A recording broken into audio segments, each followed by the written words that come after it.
Hello everyone, welcome back to another Dragon Ball episode talk. So in this episode, Goku goes over to Roshi's place but no one's home. So then he goes to ask some birds who are not very happy about the fact that they are being asked this. And they start to peck Goku. But eventually he catches up with the flying aircraft. At which point Goku is like, I need you, Master Roshi, and I need Bulma. And Bulma's like, oh, absolutely not. So Goku then just goes through the window, grabs the two and takes them with. And is like, well, Bulma was flying that thing. So now they're gonna crash because Oolong and Launch were also in there, and they did not get taken. So before they can crash, Launch transforms into the blonde one, who then takes control and flies away. So don't worry about it, they did not crash, but that was close. But it was also very much funny. So then Yamcha focuses on the Invisible Man and hits him with a kick, which is very nice. However, because of this, Baba then starts singing to create extra noise so that Yamcha can focus on the footsteps of the Invisible Man. So he loses his focus. However, after that, the gang decides to be a little bit sneaky as well. They start cheering for the invisible guy, who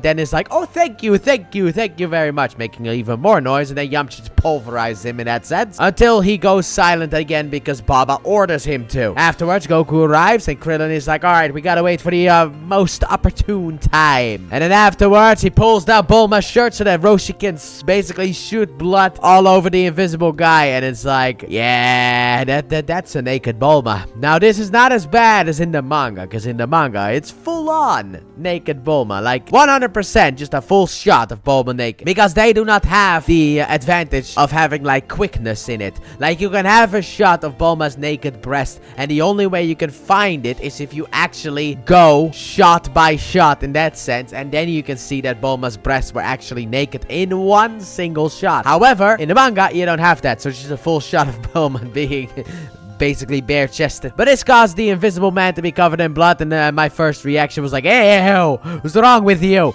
Ew. So then Yamcha pulverized the Invisible Man, and the Invisible Man gives up because of the fact that, well, the Wolfang Fist was just a little bit too much. So then afterwards, Roshi reveals that Baba is his older sister, and also apparently Baba hates Roshi because she would charge double for family. So the next is going to be the third match. However, we gotta go inside. But when we go inside, Yamcha also takes a different route because he needs to get to the battlefield. Anyway, Baba takes Goku to a special room and starts feeding him.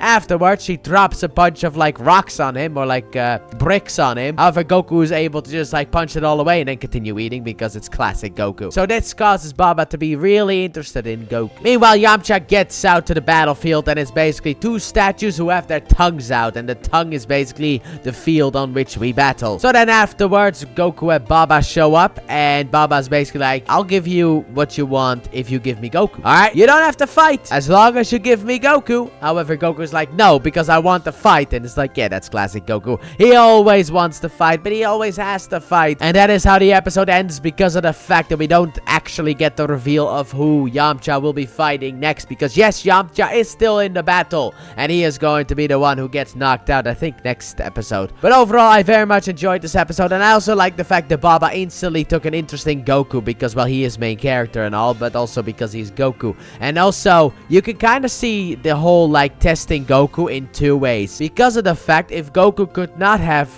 dodged the bricks, Goku would have been knocked out, which would have meant one less fighter, which means that, you know, the others aren't going to win. However, you could also see it as a test for Goku. So I like how that works both ways. But overall, very much enjoyed this episode, and I also like the fact that they did a very special way of defeating an invisible person. Blood because of nudity. I would have never guessed that that was going to be the way to, like when I first watched this, to defeat the villain. But, also, I will say this, the shot of Bulma getting naked in that sense, that shot is like really weird because Krillin pulls down Bulma's shirt and like there's a quickness that happens with the shirt being pulled down and switching over to Roshi because we can't show that stuff. But then we get like a bit of a slowdown before Roshi actually shoots the blood. I did find that weird. But overall, I very much like this episode. So let me know what you guys thought about this episode in the comment section down below. With that being said, thank you all so very much for watching, and I hope you guys have enjoyed. And if you did, please like button, subscribe if you're new with us already, turn notifications. Don't forget to check out the Let's Play channel link in the description and at the end of the video.